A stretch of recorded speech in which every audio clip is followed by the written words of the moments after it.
My name is Emily Carter. I'm 38 years old, and I live in Dallas, Texas. For more than 10 years, I worked at Lincrest Technologies, a growing tech company known for handling data and software systems for large clients across the United States. I started as a junior analyst and spent years proving myself. Every promotion, every late night, every project I handled, it all felt like steps toward the life I'd always dreamed of.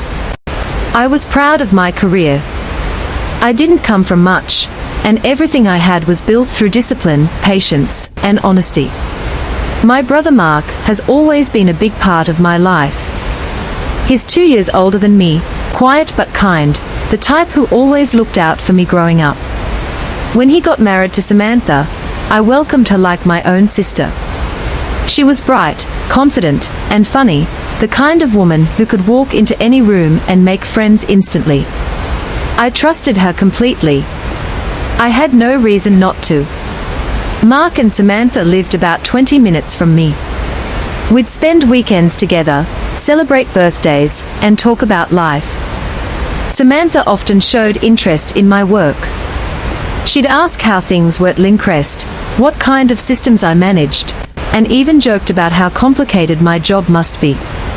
I didn't think much of it. I was proud of my work, and she seemed genuinely curious. Over time, she started visiting my home more often, especially when Mark was busy. Sometimes she'd help me organize my files or clean the house. She said she just wanted to spend time with me since I was always working. I thought it was sweet. I let her use my home office sometimes, even on my company laptop, when she said she needed to check her emails or shop online. I never once imagined that trust could be dangerous. Then, things started changing at work. I noticed unusual activity in our systems, small, unexplainable changes to client files, password resets I didn't authorize, and reports I didn't remember submitting. At first, I blamed stress or fatigue. My team even joked that maybe I was overworking myself. But deep down, something felt wrong. Weeks later, the situation escalated. I got an email from corporate security saying there were unauthorized logins on my company account from my personal IP address. I was shocked. That wasn't possible. I kept my passwords private, my system secure, and my work strictly professional. The next few days were a blur. IT launched an internal investigation. I was suspended temporarily while they tried to find out how my credentials were used. I felt sick. My name, my reputation, everything I had worked for, suddenly under question.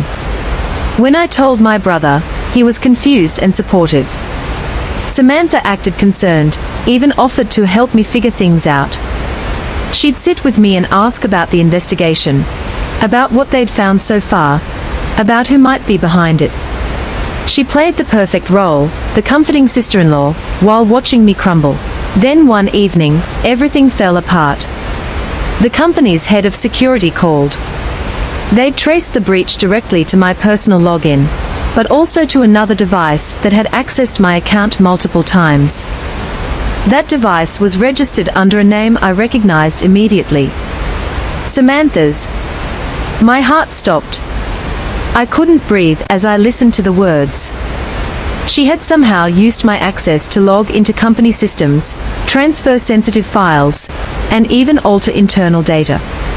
Out of jealousy. Out of pure, quiet envy. When they confronted me with proof, I felt destroyed.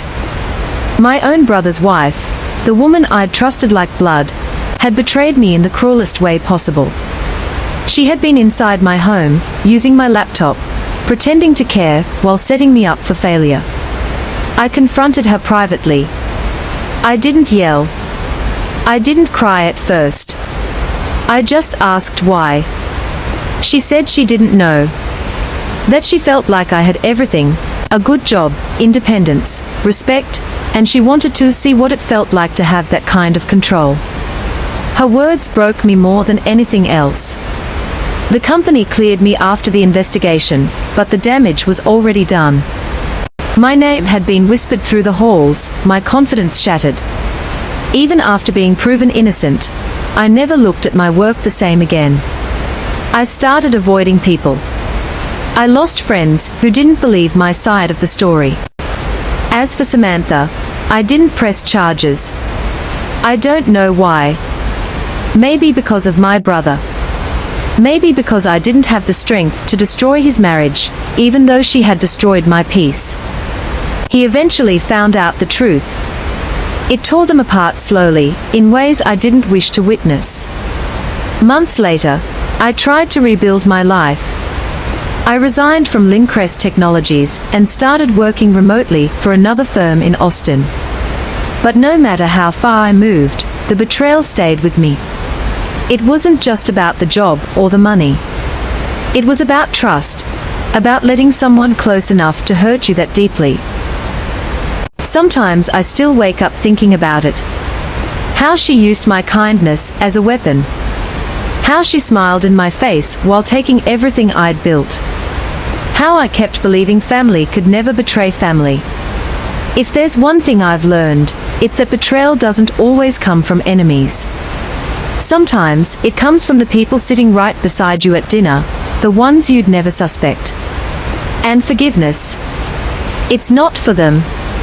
It's for me. Because if I hold on to that pain, I'll never heal. But even now, a part of me will always wonder, what kind of heart looks at love and sees competition?